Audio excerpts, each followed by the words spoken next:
मतलब आज हमारे पास है जो टॉपिक है वो है सेट।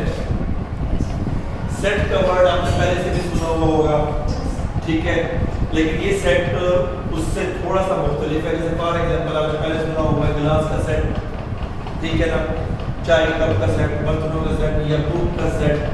तो जो मैथ के अंदर सेट की डेफिनेशन वो क्या है? पहले नंबर पर 3 चीजों पर मुश्तमिल है। First of all collection of well defined and distinct objects. Collection of well defined distinct objects, इसका मतलब क्या है कि उसको हम कहते हैं set, is called set. Collection of well defined distinct object. बेटा आपके पास मैं इसकी एक एग्जांपल यूं देता हूं कि आप कई दफा बाजार भी गए होंगे, जाते हैं ना, बाजार में आप क्या देखते हैं, क्या होती है? चीजें कहाँ पे होती हैं? ग्रोसरी में, शॉप्स पे होती है। शॉप्स के अंदर होती है कि नहीं होती है? अगर जरा आप नोटिस करें तो शॉप के ऊपर एक नेम लिखा होता है। वेजिटेबल शॉप के ऊपर सिर्फ क्या मिलेगी? वेजिटेबल्स, सब्जियां मिलेगी। मीन क्या है? कलेक्शन है वेल डिफाइंड, यानी उस कलेक्शन का नाम है कि ये सब्जी की दुकान है। और डिस्टिंक्ट ऑब्जेक्ट, वहां पे सिर्फ एक सब्जी तो नहीं पड़ी होती ना, पूरी दुकान के अंदर डिफरेंट होती है ना। तो डिस्टिंक्ट का मतलब क्या है? डिफरेंट। सबसे पहली बात क्या है कि आप कलेक्शन को नेम दे सकते हो। इस तरह शूज की शॉप के ऊपर क्या होगा? कलेक्शन होगी किसकी? शूज की। और शूज सारे एक जैसे होंगे या डिस्टिंक्ट होंगे? डिफरेंट। Distinct objects. मीन ये है कि आप अपनी किसी चीज को देख के कलेक्शन का नाम दे सको, इट इज कॉल्ड सेट। अब फॉर एग्जांपल जैसे अब आपके पास हमारे क्या है? स्कूल का नाम है, एजुकेशन इंस्टीट्यूट है। अब हमारे पास सिर्फ और सिर्फ क्या है? स्टूडेंट्स हैं, और स्टूडेंट से रिलेटेड क्या है? एजुकेशन इंस्टीट्यूट है तो टीचर होंगे। टीचर के साथ साथ आपके पास दूसरे इन्वॉल्विंग है, बस ड्राइवर्स हैं, ये चीजें, तो एक पता चल गया इंस्टीट्यूट है। लेकिन अगर यहाँ पे लिखा हुआ है क्लास 8, तो क्या मतलब है? इस रूम के अंदर किस क्लास के स्टूडेंट होंगे? 8 और सारे के सारे एक ही जैसे हैं या थोड़े शक्लें चेंज है? कुछ है चेंज है सर। तो कलेक्शन ऑफ वेल डिफाइंड, यानी आपको देख के बाहर बोर्ड लगाया जा सकता है 8 क्लास, और ऑब्जेक्ट सारे क्या है? बात समझ आएगी नहीं है? यस सर, आई सर। सेट कब नहीं होता? फॉर एग्जांपल अब एक बैठा हुआ है, आप यहाँ 4 स्टूडेंट बैठे हुए, तो हम कहेंगे स्टूडेंट बैठे हैं, या 8 क्लास में बैठे हुए हैं। कब आपके पास आप नाम नहीं ले सकते हैं कि यहाँ बैठा हो फुटबॉल का प्लेयर, एक बैठा हो ड्राइवर, एक बैठा हो पीएन, एक बैठा हो टीचर, तो आप उसमें नाम दे सकते हैं कौन सा सेट है? क्योंकि वो वेल डिफाइंड नहीं है। क्योंकि वो क्या है? वेल डिफाइंड नहीं है। वेल डिफाइंड का मतलब ये है कि आप उसको देख के उसका नाम बता सकें कि ये सेट है। जैसे अगर आपके पास बुक शॉप पे जाते हैं तो वहां पे सारी क्या होती हैं? बुक्स होती हैं, अलग अलग बुक्स होंगी। इसी तरह से अगर आपके पास एक कहते हैं क्रिकेट टीम, तो उसमें क्रिकेट के ही प्लेयर होंगे, ठीक है ना। हॉकी टीम, कौन से प्लेयर होंगे? हॉकी के होंगे। समझ आई बात? Collection of well defined distinct objects की। Is it clear? Yes sir. किसी के जहन में सवाल है? अब ये तो आपको मैंने बताया प्रैक्टिकल एग्जांपल, लेकिन मैथ के अंदर हम इसके एग्जांपल किस तरह यूज करते हैं कि सेट को आप क्या लिखते हैं? 2 ब्रैकेट्स के अंदर। लेकिन अगर आपके पास लिखेंगे 1 2 3, अगर मैं यहाँ 3 लिख देता हूँ तो क्या ये सेट है? Yes sir. अगर यस आप कहते हो तो इसका मतलब क्या है? डिस्टिंक्ट। डिस्टिंक्ट का मतलब क्या होता है? डिफरेंट। क्या ये 2 नंबर डिफरेंट है? No. It's not set. Set की पहचान में क्या कहा गया है? कलेक्शन हो। कलेक्शन है? Yes sir. Well defined numbers हैं? Yes sir. तीसरी ऑप्शन डिस्टिंक्ट वाली इसमें होती है पूरी का। सर अगर इसके साथ 3 की जगह 4, अगर यहाँ 3 हटा दिया जाए तो भी सेट है। यस, फिर भी सेट है। अगर इसके साथ 4 लगा दिया जाए सेट है। सेट है। सेट है। हाँ, अगर कोई एलिमेंट रिपीट हो जाए, मतलब क्या है? अगर कोई एलिमेंट रिपीट हो जाए तो it is not set. Set होने के लिए क्या है? कलेक्शन हो, वेल डिफाइंड हो, हर एलिमेंट क्या हो? डिफरेंट हो, चेंज हो, इट इज कॉल्ड सेट। बात समझ आ गई नहीं है? Yes sir. या कोई ज़हन में क्वेश्चन है तो बताओ। नो। अगर ये एलिमेंट आपके पास डॉटेड यहाँ रुक रहे हो, ये एलिमेंट रुक गए, यहाँ 5 के बाद कुछ नहीं है, तो इसे हम कहते हैं फाइनाइट। चलिए आगे बढ़ते जाइए सर।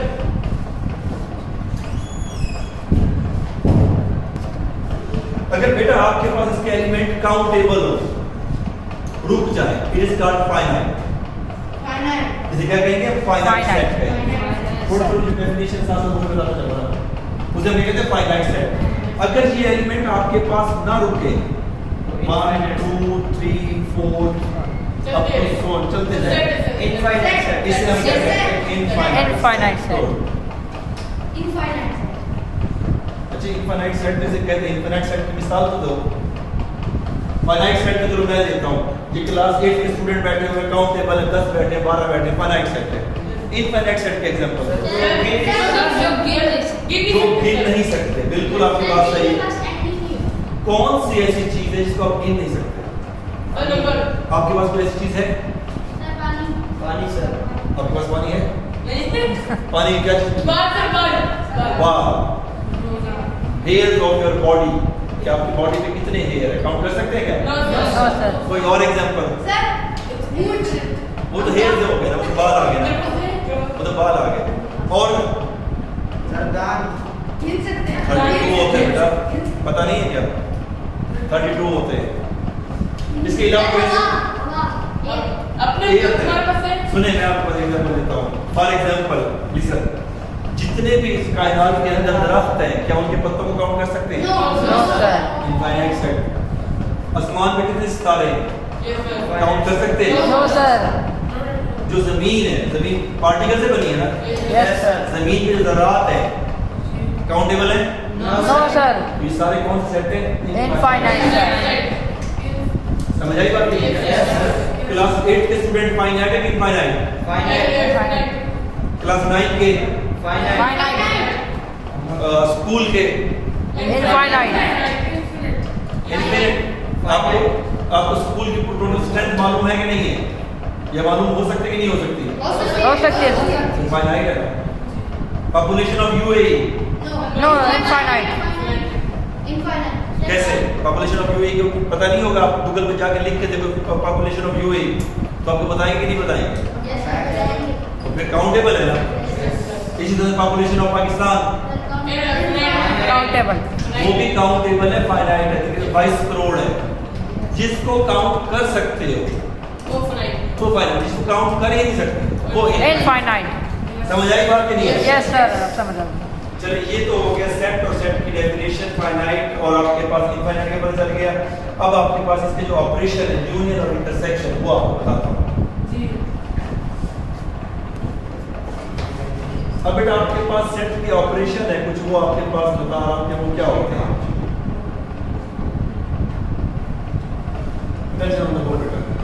अगर दो सेट है, उसमें ऑपरेशन आपके पास जो कॉमनली यूज होते हैं, यूनियन, इंटरसेक्शन एंड डिफरेंस। अगर यूनियन हो तो बेटा उसे हम यू लिखते हैं कि ए यूनियन बी, यानी ये यू है, ये इसके कहते हैं यूनियन। ठीक है, यूनियन का मतलब जैसे होता है ना कि यूनिटी, यूनियन का मतलब है कंबाइन हो जाना। बेटा यूनियन, ये जो यू है, how to read this one? Union. ठीक है, और अगर इसको रेसिप्रोकल कर दें, इसको उल्टा कर दें, then how to read that? Intersection. Intersection. इसे हम क्या पढ़ते हैं? Intersection. अब यूनियन और इंटरसेक्शन में फर्क क्या है? 1 2 3 और ये आपके पास यूनियन ऑपरेशन हो गया 2 3 एंड 4। अगर यूनियन के अंदर होता है कि सारे एलिमेंट आ जाए, यूनियन के मतलब क्या? सारे एलिमेंट आ जाए। इसे मैंने लिख दिया 1 2 3 फिर 2 3 4। क्या ये सही है? No, sir. क्या गलती है? 2 3 गुड, कि आपके पास एलिमेंट रिपीट हो रहा है। एलिमेंट अगर रिपीट हो तो सेट ही नहीं होता, यानी आपके पास यूनियन के अंदर क्या करना होता है कि दोनों सेट के तमाम एलिमेंट्स आ जाएं, बट ख्याल क्या रहे कोई एलिमेंट रिपीट ना हो। सेकंड पार्ट टाइम नहीं हाँ, सेकंड टाइम ना हो, क्योंकि वो सेट की डेफिनेशन के खिलाफ हो जाता है ना। Yes, sir. क्योंकि 2 3 आ गया तो यहाँ 2 आया हुआ, no need to write again. 3 भी आपके पास ऑलरेडी आ चुके, no need to write, so you just write 4। समझ आ गई बात कि नहीं आई? Yes, sir. आ रहा है, मुश्किल तो नहीं है। No, sir. No, sir. Intersection में थोड़ा सा उलट चलते हैं। 1 2 आपके पास 3 और ये इंटरसेक्शन की साइन डालेंगे 2 3 एंड 4। यूनियन के अंदर ये होता है कि दोनों सेट के तमाम एलिमेंट्स आ जाए, जो सर सेम नहीं हो। जो सेम हो वो भी, जो नया हो वो भी। सर जब सेम नहीं है तो वो नीचे आ जाते हैं, कंबाइन कर। हाँ, कंबाइन करते हैं, यानी वो इंटरसेक्शन का मतलब क्या है? Combine, unity. जैसे आपके पास यूनिटी होती है, इस वक्त एक यूनिटी बनी हुई है, आप अगर खेल रहे हैं तो आप यूनिटी के साथ खेलते हो, 10 प्लेयर इकट्ठे जोर लगा के खेलते हैं, ऐसे ना। फिर ये नहीं देखते कौन किस क्लास का है, कैसे हमें विन करना होता है। Yes. तो इंटरसेक्शन में क्या होता है? इंटरसेक्शन में होता है जो दोनों सेट में मौजूद हो वो एलिमेंट हो कॉमन, जो दोनों सेट में मौजूद हो। सर वो फिर कौन से दो सेट में है? 2 and 3 और 2 and 3 3। सर बस ये इसकी प्रैक्टिकल एग्जांपल यूं दे सकता हूं कि जैसे एक स्टूडेंट है, वो क्लास 8 का स्टूडेंट भी है, साथ में वो फुटबॉल प्लेयर भी है, ठीक है? तो इंटरसेक्शन तो दोनों प्रॉपर्टी है, ये एक फुटबॉल का प्लेयर है, साथ में वो क्रिकेट का प्लेयर भी है, तो that is the two properties कि वो क्रिकेट टीम के अंदर भी आएगा, फुटबॉल टीम में भी आएगा, क्योंकि ये क्रिकेट टीम है, ये फुटबॉल टीम है, ये दोनों में होगा। तो इंटरसेक्शन में क्या होता है? जो दोनों में हो वो लिया जाए। Yes, sir. Is it clear? Yes, sir. Yes. फिर इसके बाद एक आता है कि a माइनस बी को हम यूं भी लिखते हैं कि a आपके पास डिफरेंस b भी पढ़ा जाता है, इसको क्या पढ़ते हैं? a डिफरेंस b या a minus B.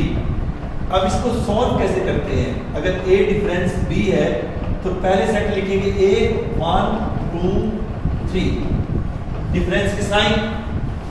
b set के एलिमेंट क्या है? 2 3 4। बेटा ए डिफरेंस बी में इस चीज का ख्याल करना है, सिर्फ और सिर्फ एक एलिमेंट आएंगे, कौन से? जो बी में ना हो। ना Yes. वो है 1 वो है आपके पास क्या है? One. 1 2 कैंसल, और 3 भी कैंसिल। 3 4 4 4 नहीं आएगा, वो बस एक क्योंकि ए डिफरेंस बी सिर्फ एक एलिमेंट ले सकते हो। अगर ये होता बी डिफरेंस ए, अगर क्या होता तो फिर क्या आता? फिर सिर्फ 4 Four आता। आते sir. यदि बी डिफरेंस ए का मतलब है सिर्फ बी के एलिमेंट, कौन से? जो ए में ना हो। ए डिफरेंस बी का मतलब क्या है? A में. ए के एलिमेंट जो बी में ना ना हो। Is that clear? Yes, sir. ये देने में क्वेश्चन है? No, sir. अब आपको सवाल मैं दे दूं करने के लिए? Yes. चलिए मैं आपको सवाल देता हूँ, आप करें सवाल असाइनमेंट के तौर पर। ए सेट के एलिमेंट आपके पास है 1 2 3 4 5 और बी सेट के एलिमेंट आपके पास क्या है? आपके पास 4 5 6 7 8। तो आप मुझे चारों ऑपरेशन मालूम करके दें, मुझे ए यूनियन बी भी मालूम करके दें, ए इंटरसेक्शन बी भी मालूम करके दें, फिर ए डिफरेंस बी भी मालूम करके दें और बी डिफरेंस ए भी मालूम करके दें। Okay. एक question है. हाँ, इसी ए और बी के ऊपर ये चारों ऑपरेशन अप्लाई करें, यूनियन, इंटरसेक्शन, डिफरेंस ए डिफरेंस बी और बी डिफरेंस ए, ये मालूम करें। That's your assignment, solve it now. शाबाश।